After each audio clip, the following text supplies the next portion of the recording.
All right, y'all. So as you know, I did a hydration test because I'm trying to figure out which crumb I prefer when it comes to inclusion loaves. So same recipe, only water changed, but look at how the crumb changes.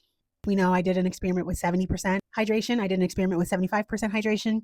And lastly, I did an experiment with 85% hydration. At 70% hydration, you get a tighter, more even crumb. The loaf will have smaller holes. It will have more structure to it at this percent hydration, which 70% hydration, I feel like this is actually a great hydration level and a great loaf for sandwiches or anything with spreads and fillings, which you'll see kind of as I put this up on the screen for the 70% hydration, just kind of how nice it looks and how good it would be with any type of spread, any type of like butters or anything like that.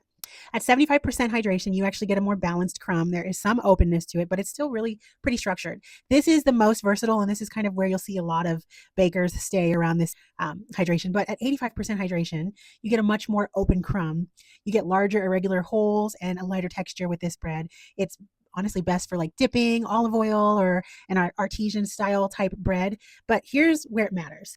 If you're adding inclusions, which is kind of why I started this experiment, because I want to see which hydration level holds up the best and displays the inclusions the best. But if you're adding inclusions like cheese or olives or fruit, lower hydration is actually easier to work with. It will hold its structure better, keep everything kind of evenly distributed.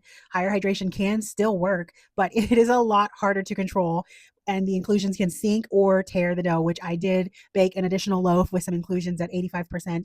And I did add inclusions and I kind of saw that they sunk. The dough was easily torn, or it wanted to tear, it felt like, when I was prepping it with the inclusions. Different hydration levels create different aesthetics too, more so than taste. I know that we're baking for the taste and just for our love of sourdough, but if you're looking for the aesthetic look, I would honestly say go with higher hydration as well.